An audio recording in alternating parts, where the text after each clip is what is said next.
Welcome to our Speakathon this evening, featuring our first speaker, Kris Poole. This evening, Kris will be sharing a level 1 project.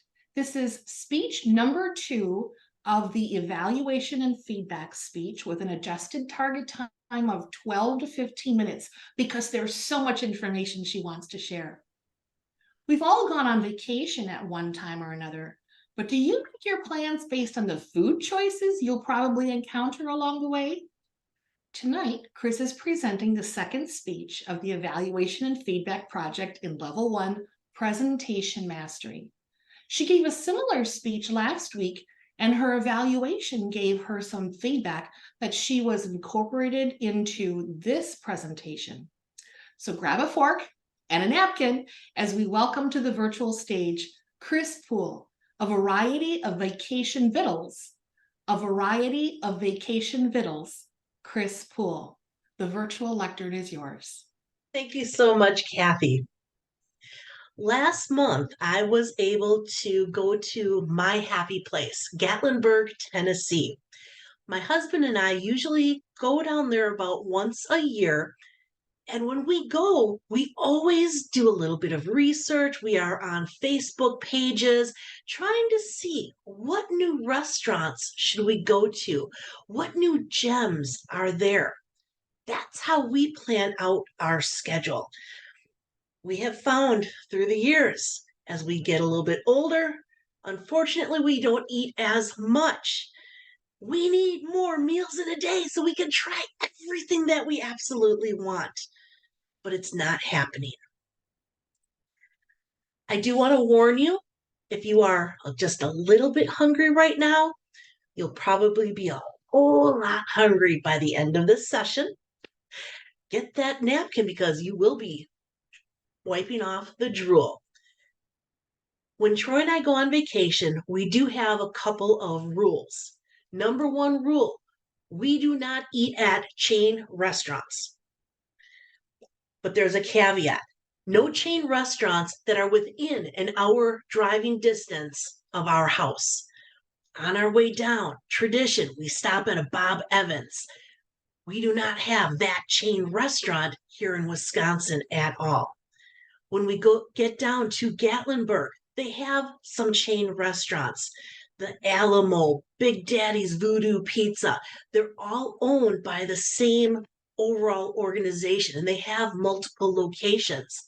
I don't count that as a chain. McDonald's, Subway, Crystals, IHOP, that's not for us on vacation. That's our personal rule and something I would suggest that you do also. Think about it. Take part in the local Vittles. Every single day. Technically, there are 3 meals in a day, but we normally have only been getting to 2. Today, I want to take you through some of our favorite places where we have gone and why we enjoy the food there. Dollywood, in case if you have never heard it, Parks and Resort. It is an amusement park. It is absolutely wonderful. And you wouldn't think the food at an amusement park would be so good. We make plans the first stop every time we go there, 10 o'clock. We are in line at the grist mill. They make their own flour and they make their own cinnamon bread.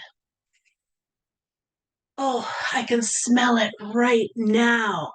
Put a little bit of that buttercream frosting over it, or maybe some apple butter to dip it in. Oh, it is so wonderful.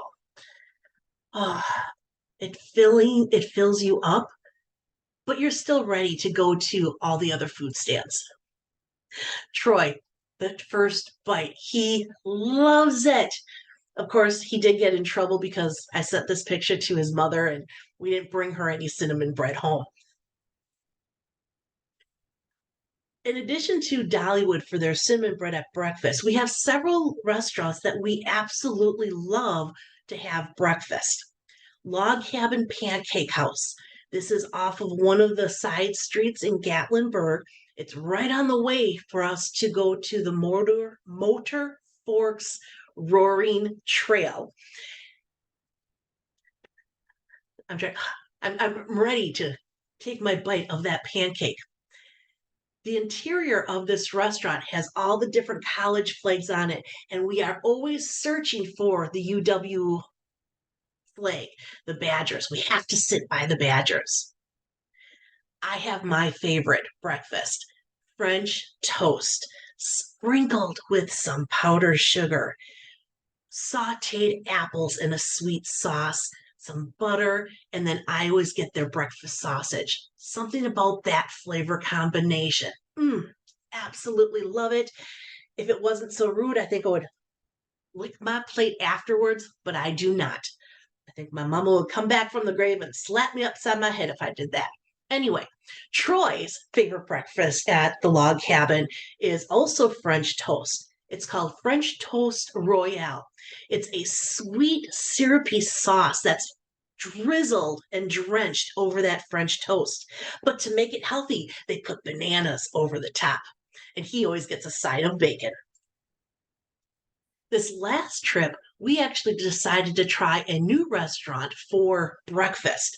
We've been to the old mill for lunch, absolutely wonderful, but we decided to try breakfast one day. Troy was a very happy camper. All of his favorites, chicken fried anything, chicken fried steak. He had seasoned potatoes, pancakes, fried egg, grits, which he did not touch, but I did try. And not just one bowl, but 2 bowls of sausage gravy for his biscuits. He was a happy camper because he was not expecting 2 bowls. I do not enjoy biscuits and the sausage gravy. I like the biscuits with a little bit of honey and jam.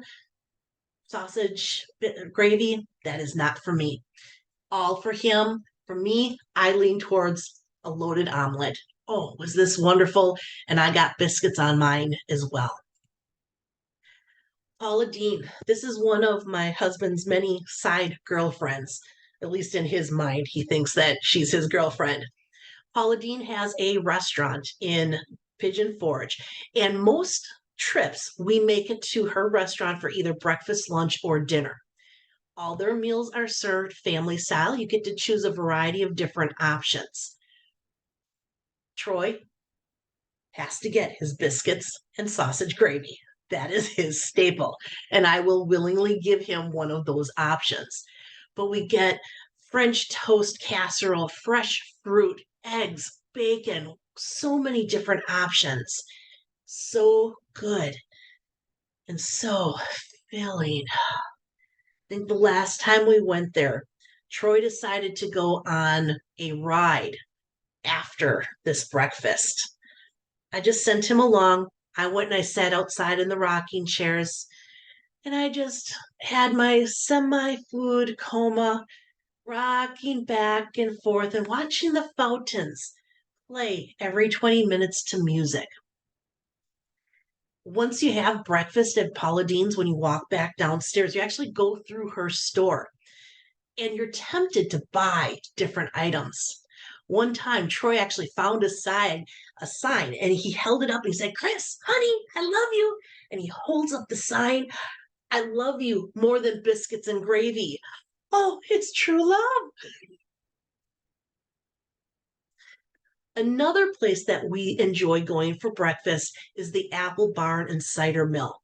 This is more than just a restaurant. This is a whole apple complex. They have a winery, they have a candy shop, they have a general store, a Christmas store, 2 restaurants, and they have an ice cream and bakery. We were smart.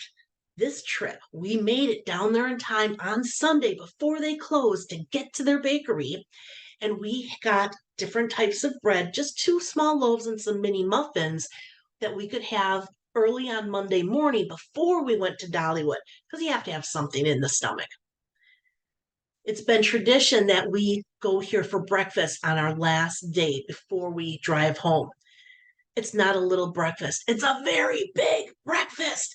And I'm so thankful that Troy drives home because I get to take a nap in the car. Oh, such a happy tummy. And then he just keeps looking over at me, jealous because he can't sleep. The food is so wonderful. It just tastes divine. And I definitely cannot eat all of it. And because we were on a 12-hour drive home, we were not taking leftovers with. Even though we may have a big breakfast, sometimes we actually have a little breakfast so we can have lunch. Mellow Mushroom. This is one of our favorite places to go for a snack, for some pizza, something a little bit taste of home with pizza, but it's the Tennessee style. We do not have a Mellow Mushroom in our area in Wisconsin, but they do a wonderful homemade crust. We have been enjoying putting the tomatoes on the toppings lately. Usually we do have leftovers from the pizza, which makes a very nice midnight snack back at our cabin. We've talked about breakfast, we've talked about lunch. What about dinner? The Peddler Steakhouse is one of our favorite places to go for dinner. They will cut your slice of steak. They have this great big huge salad bar. But we did not go there this time. We had too many other restaurants to try, but it is one of our favorites. The Alamo Steakhouse, another wonderful place. You order your meal and you think you're getting a small little salad. Remember the Alamo, Texas. Things are big in Texas. The salad before dinner is a meal in itself. We didn't go there either, but it's one of our favorites. Best Italian. We go here every single trip. I always get shrimp marinara. Troy always gets the lasagna. We always think we're going to order something different, but we never do because it just is so good. Mamma mia. And they have world famous garlic knots. So it's a knotted bread, homemade roll, drizzled or actually drenched in butter and garlic and some other chives. Oh my gosh, it is so good to dip into that spaghetti sauce. This time we tried a new restaurant, a Brazilian steakhouse. We had been reading on Facebook. This was coming up with a lot of positive reviews. We were driving by. Let's try it. It did not disappoint. We had the sampler menu option, 9 choices of grilled meat. There was a full salad bar, loaded mashed potatoes. They brought these little cheese biscuits to the table. I thought this one was kind of cute. It looked like a duck. It's wildlife. But then I started thinking when I'm looking at this more and more, it looks like a penguin because you waddle after you leave because you are so full. Our absolute favorite place to eat in Gatlinburg is the local goat. Goat, greatest of all time. This place makes everything from scratch. They make their ketchup from scratch, all their condiments, they make all their buns, their bakery, their syrups for their drinks. It is so good. It's more of a field to fork type of restaurant. Our favorite appetizer is the beer cheese fondue, but I know it's not for everyone. But it comes with homemade bread, homemade pretzel bites, and a cut up Granny Applesmith apple. For us, give us a straw and oh, we can just suck in that entire fondue by ourselves.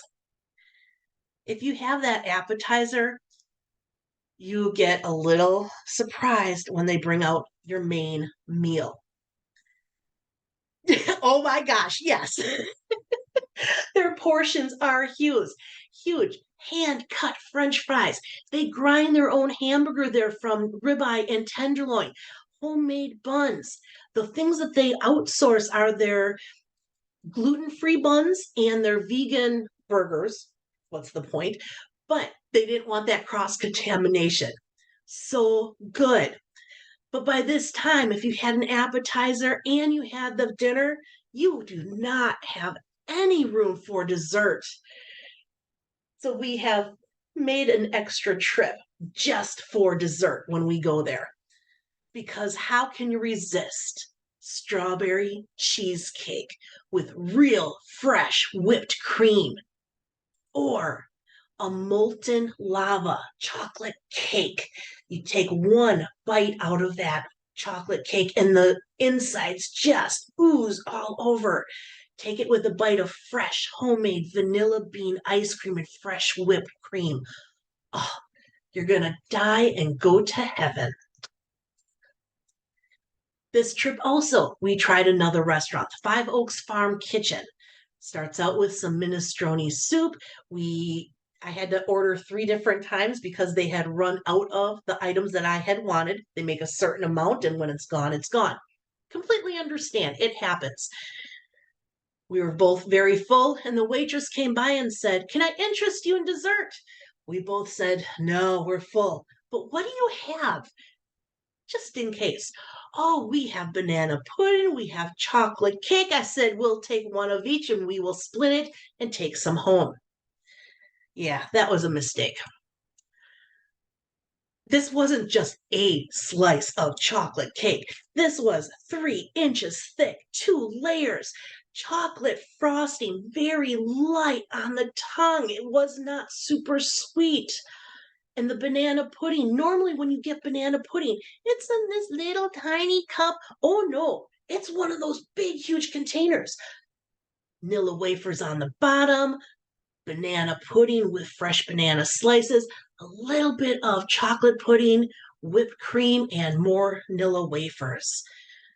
Oh, we didn't even eat half of it at the restaurant because you had to have some of it.